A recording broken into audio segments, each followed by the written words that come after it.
ఉపాధ్యాయులకి నమస్కారం. పిల్లలకి శుభాకాంక్షలు. పిల్లలు బాగున్నారు కదా? ఈరోజు మన పాఠ్యాంశంలోకి వెళ్ళే ముందు ఒక పాటను వినండి.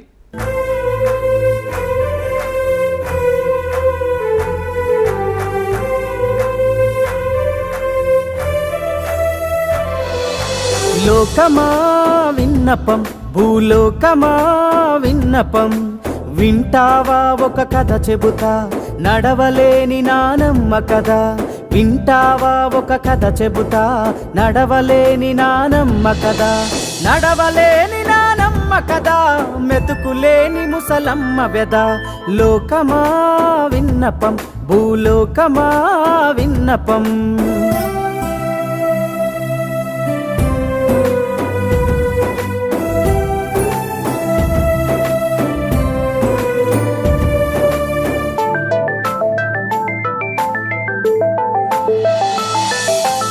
ఈసడించేటి బతుకురా, ఇంటిల్లి పాది వెలివేసెరా.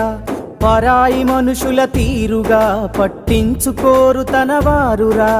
ముసలిదొక్కటి చీకటి గుడిసెల ముక్కిన మూల్గిన దిక్కులేదురా. కనికరమన్నద చూపరు కని పెంచుకున్న ఈ కొడుకులు. లోకమా విన్నపం, భూలోకమా విన్నపం, వింటావా ఒక కథ చెబుతా, నడవలేని నానమ్మ కదా.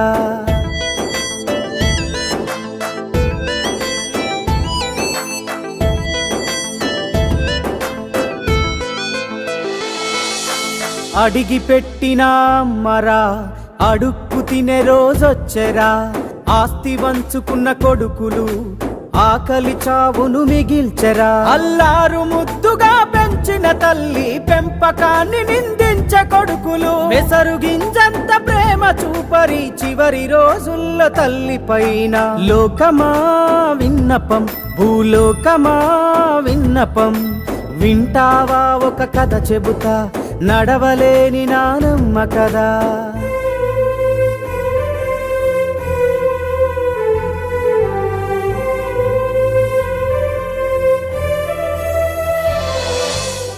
పిల్లలు వీడియో చూశారు కదా? ఆ వీడియోలో నాయనమ్మ ఒక దీనావస్థలో కనిపిస్తుంది కదా. మరి నాయనమ్మ గురించి తెలుసుకునే ముందు అసలు భారతీయ కుటుంబ వ్యవస్థ, ఆ వ్యవస్థ యొక్క గొప్పతనం, ఆ కుటుంబ వ్యవస్థలో వృద్ధులకు ఉండే స్థానం, వృద్ధులు అంటే తాతమ్మ నాయనమ్మలు, వాళ్ళకి ఎలాంటి స్థానం ఉంటుందో ఒకసారి ఆ వివరాలు చూద్దాం. భారతదేశం వేల సంవత్సరాల నాటి ఘనమైన ప్రాచీన సంస్కృతిని నేటికీ కొనసాగిస్తున్న విశాలమైన దేశం. అనేక మతాలు, భాషలు, భౌగోళికంగా భిన్న ప్రాంతాలు, అన్ని రంగాల్లో దినదినాభివృద్ధి చెందుతూ ప్రపంచీకరణలో భాగంగా ప్రపంచం కుగ్రామంగా మారుతున్న పరిస్థితుల్లో కూడా భారతదేశంలో ప్రాచీన సంస్కృతి చెక్కు చెదరకపోవడానికి కారణం భారతీయ కుటుంబ వ్యవస్థనే. భారతదేశంలో పిల్లలు తమ తల్లిదండ్రులతో పాటు తాత, నాయనమ్మ ఇలా అందరూ కుటుంబంలో భాగం. అంతేకాదు, భారతీయ కుటుంబ వ్యవస్థలో ఇంట్లో పెద్దవారికి అంటే తాత, నాయనమ్మల మాటకే విలువ ఎక్కువ. కుటుంబ సభ్యులంతా వారి మాటను గౌరవిస్తారు. అందుకే భారతీయ కుటుంబ వ్యవస్థ పట్ల ప్రపంచ దేశాలన్నీ గౌరవభావంతో ఉంటాయి.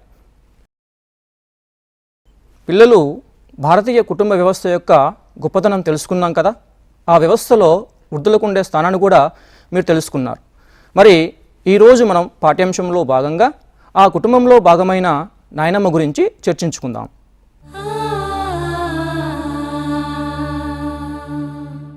పిల్లలు, ఈరోజు మనం చర్చించబోయే పాఠ్యాంశం నాయనమ్మ. మరి ఈరోజు నాయనమ్మ పాఠ్యాంశం ద్వారా విద్యార్థులు సాధించాల్సిన సామర్థ్యాలు ఏంటో ఓసారి చూద్దాం. సాధించాల్సిన సామర్థ్యాలు: పాఠం ఉద్దేశాన్ని అర్థం చేసుకుని స్పందించగలగాలి. కుటుంబ సభ్యులందరూ ఎందుకు కలిసి ఉండాలో రాయగలగాలి. వృద్ధుల పట్ల గౌరవభావం పెంచుకుని వారికి సేవ చేయాల్సిన అవసరాన్ని గుర్తించి సొంతంగా రాయగలగాలి. పిల్లలు, పాఠం ద్వారా సాధించాల్సిన సామర్థ్యాలు తెలుసుకున్నాం కదా. ఇప్పుడు పాఠ్యభాగ వివరాలని చూద్దాం. పాఠ్యభాగ వివరాలు: నాయనమ్మ పాఠం కథానిక ప్రక్రియకు చెందినది. కథ, కథానిక అనే పదాలు నేడు పర్యాయ పదాలుగా వాడుతున్నారు. క్లుప్తత, సరళత, పాత్రలకు తగిన సంభాషణలు, ఆకట్టుకునే కథనం, కథానిక ప్రత్యేకత. పిల్లలు పాఠ్యభాగ వివరాలు చూశాం కదా. ఇప్పుడు నాయనమ్మ పాఠం యొక్క ఉద్దేశం ఏంటో తెలుసుకుందాం. పాఠం ఉద్దేశం: వృద్ధుల పట్ల సానుకూల వైఖరి అలవర్చుకోవాలి. వృద్ధులను వెక్కిరించకూడదు, అవమానించకూడదు, వారికి జాగ్రత్తగా సేవలు చేయాలి. పిల్లలు ఈర్ష్యాభావం విడిచిపెట్టాలి. పెద్దలకు అపకారం చేయకూడదు, వారి పట్ల గౌరవభావంతో మెలగాలి. పిల్లలు, మీరు ఇప్పటి వరకు భారతీయ కుటుంబ వ్యవస్థ యొక్క గొప్పతనాన్ని, నాయనమ్మ పాఠం ఉద్దేశాన్ని, పాఠ్యభాగ వివరాలను, అలాగే పాఠం ద్వారా సాధించాల్సిన సామర్థ్యాన్ని తెలుసుకున్నాం కదా. ఇప్పుడు నేను మీకు నాయనమ్మ పాఠానికి సంబంధించిన ఒక వీడియోని చూపిస్తాను. ఆ వీడియో చూస్తున్నప్పుడు మీరు అందులో కథని, పాత్రలని, ఆ పాత్రల స్వభావాన్ని జాగ్రత్తగా గమనించండి.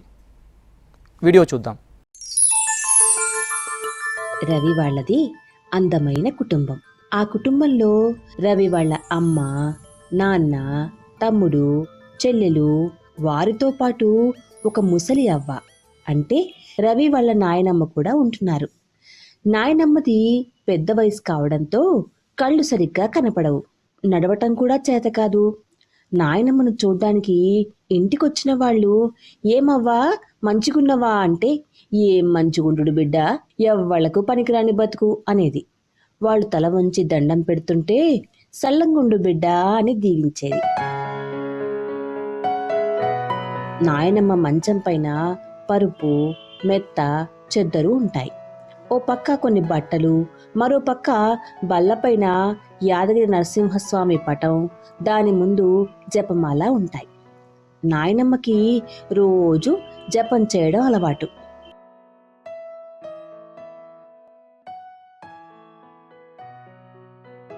నాయనమ్మకు తన వస్తువులు మంచానికి ఏ దిక్కున ఉంటాయో తెలుసు.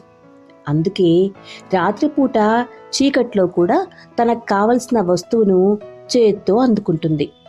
నాయనమ్మ మంచానికి ఓ దిక్కున నీళ్లుంటాయి, దూపైనప్పుడు నీళ్లు తాగుతుంది. మరో దిక్కున చెప్పులుంటాయి.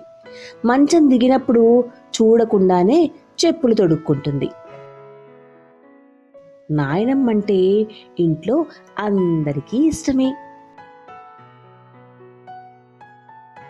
రవి వాళ్ళ అమ్మ, నాన్న పొద్దున్నే నాయనమ్మకు స్నానం చేయిస్తారు.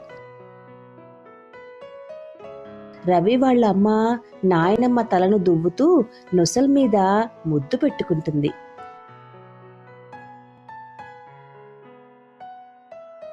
ఏ మందులు ఎప్పుడు వేసుకోవాలో నాయనమ్మకు తెలుసు.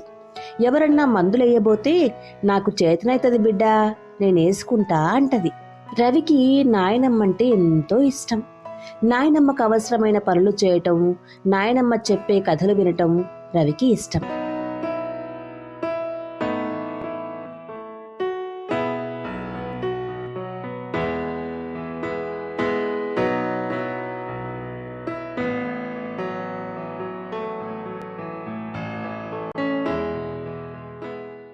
రవికే కాదు, రవి తమ్ముడు, చెల్లెలికి కూడా నాయనమ్మంటే చాలా ఇష్టం.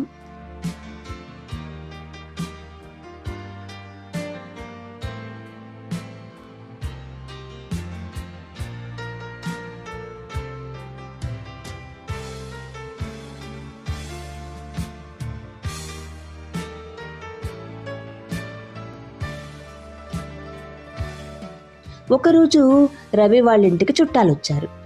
వాళ్ళ కొడుకు శేఖర్ కూడా రవి వయసు వాడే.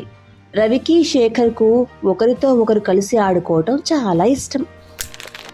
కొద్దిసేపు రవి, శేఖర్ కలిసి ఆడుకున్నారు.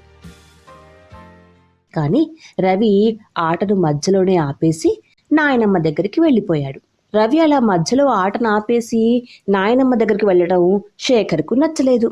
రవి ప్రతిరోజు నాయనమ్మ దగ్గరే ఎక్కువసేపు ఉండటం, ఆడుకోవడానికి రాకపోవడంతో శేఖర్కి చాలా కోపం వచ్చింది. రవి, నీతో ఆటలాడుకోవాలని ఆశతో వచ్చాను, నాతో పాటు ఎందుకుండవు? అరే, మా నాయనమ్మకు చేతనైతే లేదురా. ఇప్పుడు ఆమె దగ్గర నేను ఉండాలి. రేపు మొత్తం నేను నీతోటే ఆడుకుంటా. తర్వాతి రోజు శేఖర్ను తీసుకుని స్నేహితుల వద్దకు వెళ్ళాడు రవి. అందరూ కలిసి చిర్రగోనే, దాగుడు మూతలు, కబడ్డీ వంటి ఎన్నో ఆటలాడుకున్నారు.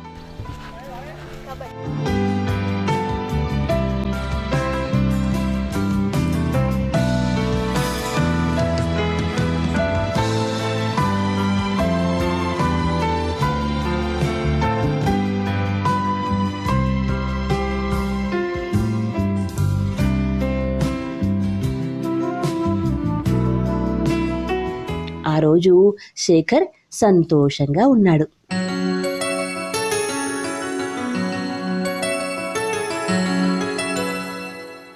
ఇంటికి రాగానే రవి నాయనమ్మతోనే ఉన్నాడు.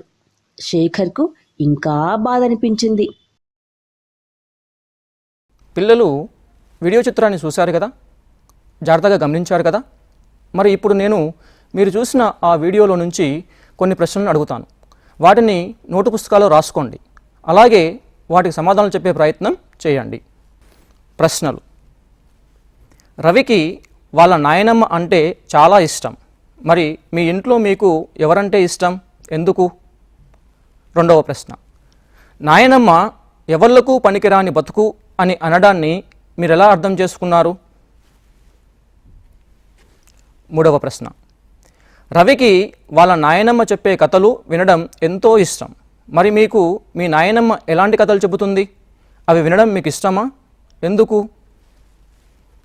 నాలుగవ ప్రశ్న: మీకు ఇష్టమైన స్నేహితులు ఎవరు? వారితో కలిసి ఎలాంటి ఆటలు ఆడతారు? పిల్లలు నేను అడిగిన ప్రశ్నలకు సమాధానం చెప్పగలిగారు కదా. మరి ఇప్పుడు ఆ పాఠంలో మిగిలిన వీడియో భాగాన్ని చూద్దాం. తెల్లారేసరికి నాయనమ్మకు బాగా జ్వరం వచ్చింది. జ్వరంలో నాయనమ్మ మూలుగుతుంటే రవికి ఏడుపు వచ్చింది. 2 రోజులు నాయనమ్మ దగ్గరే ఉండి ఆమెకు సేవలు చేశాడు.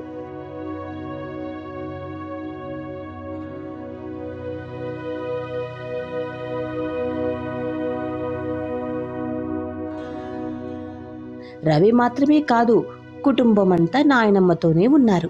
2 రోజుల జ్వరం తగ్గిపోయింది. కానీ నీరసంతో ఇంకా చాతగాకుండా అయింది.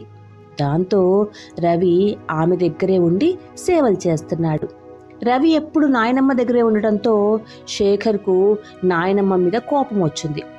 ఆమెపై ద్వేషం పెంచుకున్నాడు. ఏమైనా చేయాలనుకున్నాడు. ఓ రోజు పగటిపూట నాయనమ్మ నిద్రపోయింది.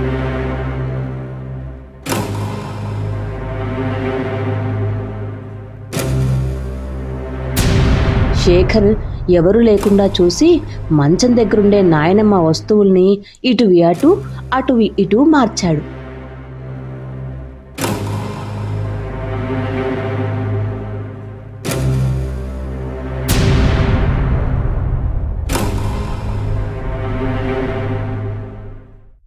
నాయనమ్మ నిద్రలేవగానే చెప్పులనుకొని బిందెలో కాలు పెట్టింది.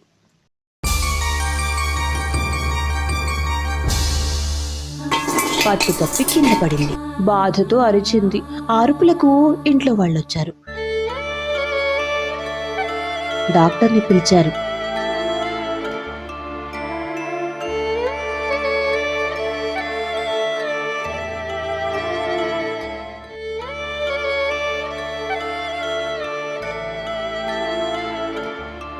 పరీక్షలు చేసి తొడ ఎముక విరిగిందని ఆపరేషన్ చేయాలని చెప్పారు.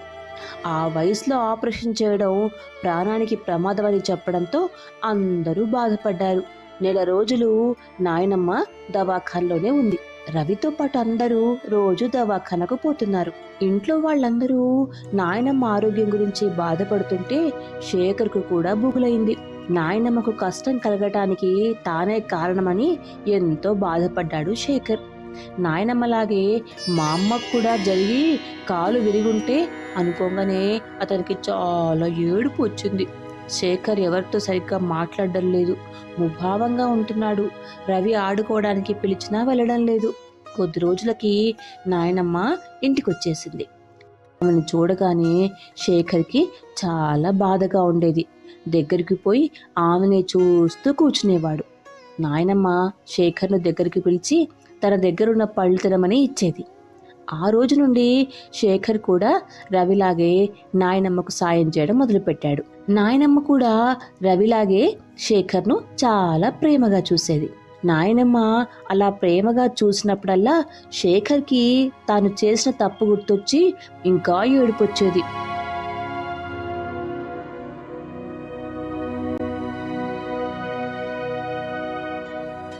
ఓ రోజు ఇంట్లో ఎవరూ లేనప్పుడు నాయనమ్మ ఒళ్ళో తలపెట్టి ఏడ్చాడు శేఖర్. నాయనమ్మ ఏమైంది అని అడిగింది. నేను చెప్పుల స్థానంలో బిందెను పెట్టింది తానే అని బోరున ఏడ్చాడు. రవితో ఆడుకోవటం నాకు ఇష్టం, కానీ రవి ఎప్పుడు నీతోనే ఉండడంతో నాకు కోపం వచ్చి అట్లా చేసినా అన్నాడు. ఇంకా నువ్వు కొట్టినా తిట్టినా సరే బాధ లేదు అన్నాడు. నాయనమ్మ శేఖర్ దగ్గరకు తీసుకొని నవ్వింది. అంతా మంచే జరిగిందిరా, నేను కష్టపడ్డం చూసి నీలో మార్పు వచ్చింది. రవి నాతో ఉండడంతో నా మీద నీకు ఈర్ష్య కలిగింది, ఇప్పుడు ఈర్ష్య కూడా పోయింది. ఈర్ష్య అనేది మనిషి మనసుకు విషం వంటిది. నువ్విక అందరితో కలిసి ఆడుకో, సంతోషంగా ఉండు అంటూ శేఖర్ వీపు నిమురుతూ ఓదార్చింది.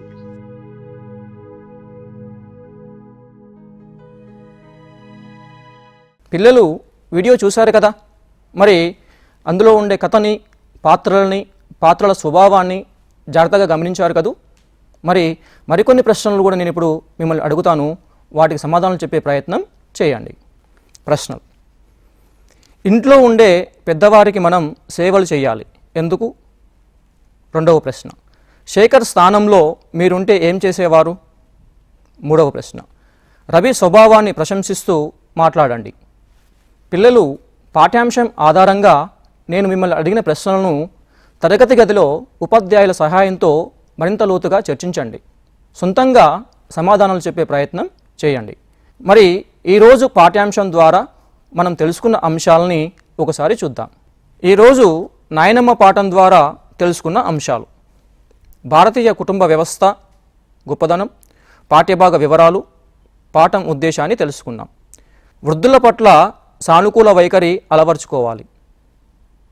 వృద్ధులను వెక్కిరించకూడదు, అవమానించకూడదు, వారికి జాగ్రత్తగా సేవలు చేయాలి. పిల్లలు ఈర్ష్యాభావం విడిచిపెట్టాలి. పెద్దలకు అపకారం చేయకూడదు, వారి పట్ల గౌరవభావంతో మెలగాలి. పిల్లలు, ఈరోజు నాయనమ్మ పాఠ్యాంశం ద్వారా తెలుసుకున్న అంశాలను చూశాం కదా. మరి మీరు తరగతి గదిలో ఉపాధ్యాయుల సహాయంతో చేయాల్సిన అంశాలను చూద్దాం. ఇవి చేయండి.